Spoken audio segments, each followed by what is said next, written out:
All right, guys, we're going to begin today's postgame press conference for the winning team, the Washington Huskies. We have head coach Heather Tarr, as well as 50 years Maddie Huskey and Kenny Reynolds. Coach Tarr will begin with an opening statement, and we'll have questions.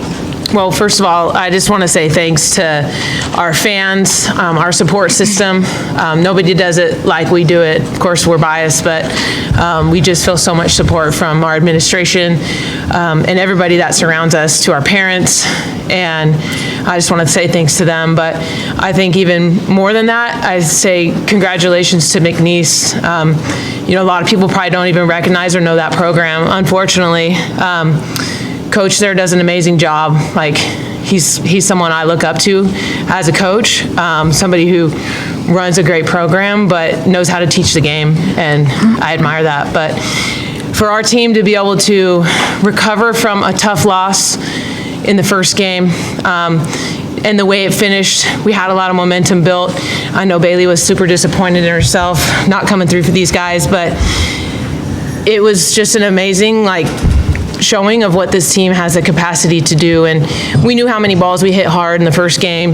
That didn't fall. And some of the balls that we hit hard in the second game, that didn't fall. But I think most importantly, the first game we pitched well, we played great defense.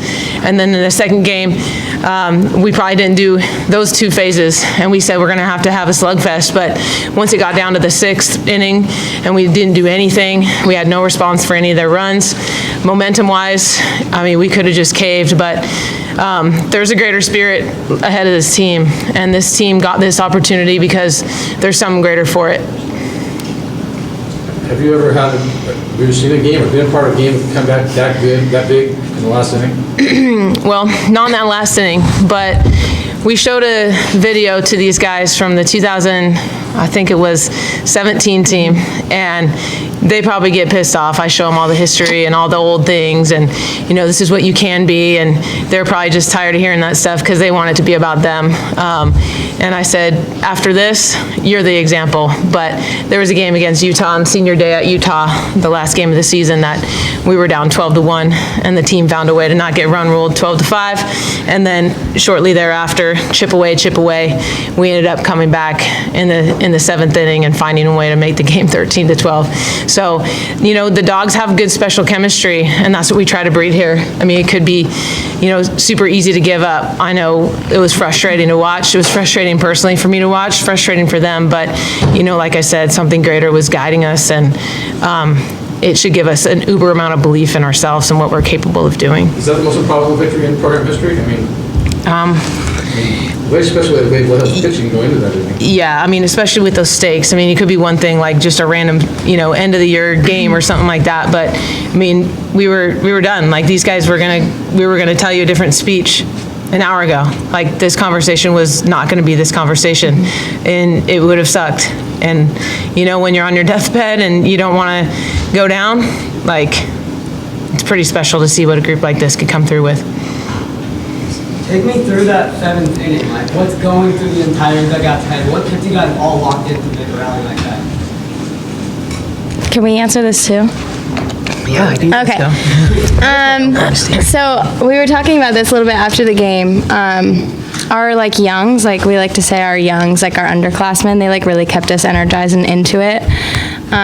It was obviously everybody had that feeling in their brain and everybody thought it, but we knew that we could do it, and we knew that we could overcome the forces. For us, I think our goal wasn't to do the big long ball, it was to pass the bat, and we knew that that was the only way we were going to do it. We like to say solo home runs are buzz killers and they're rally killers. So for us, we knew that in those stakes we were just ready to pass the bat to each other. So you're down, you're 0-2 count, and you're down to the last strike probably of your career. Mm-hmm. What's going through your brain at that point? Honestly, Coach Tarr looked at me and I looked at her, and she's like, "Get your at-bat back." So it kind of whipped me back into shape. I watched a ball go by down and out, and then I knew that she was going to work me away, and I was like, I'm going to hit it as far and as hard as I can. So I just committed to that outside half of the plate. What was going through your mind when you were safely on second base and all of a sudden it was a tie game? I'm like a very emotional person, so I instantly started getting like tears in my eyes, but I'm so proud of everybody that was on base for me and that everybody who was able to score, and then obviously we were staying alive at that point, so I was just overjoyed and emotional. So let me ask you, your chance to bring her in. What were you thinking during this whole thing? Sorry. Long ways to go before you get back again. Sorry, what was the question? I mean, a lot of things happened before you got a chance to get up there. What were you thinking watching the rally and then when you finally got a chance to? Maddie started the rally. Oh, yeah. So, yeah, I think I had 2 at-bats that inning, but like what Sami said earlier, play the game in phases, lead off on, and then pass the bat all the way through. We knew it was going to take everybody, just especially from the first game. It was a tough loss, but we weren't done yet, so we knew it was going to take everybody and just continue to fight. I mean, did you guys actually think you were going to come back and win that game? Seriously? Of course.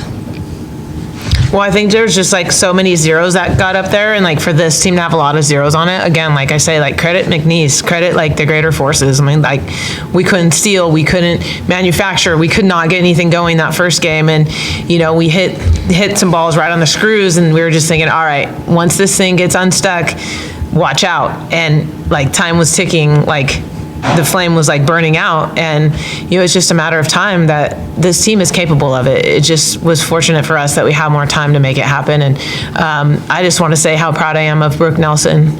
She's been waiting her turn to make a big impact. You know, I know she might want to play more, but we said middle of this year, like, someone like you is going to do something for us, and you might not have felt like you've done anything yet, but bigger things are coming, and I'm just really proud of her sticking with what she knows how to do, because she was a huge reason why we were able to win that game. I heard her give, she gave the leadoff hit, and then the battle back, that was pretty good. Yeah, yeah. So 10 years from now, we bring this game up to Huskey? Yeah, I told him I'd delete the other one. This is the next one up. Is this the biggest one of your guys' career? I think so.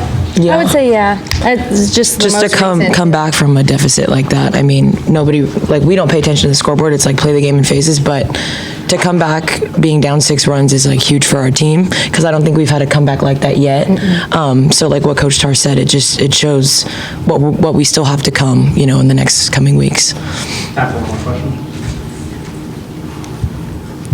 Anything else? Thanks, guys.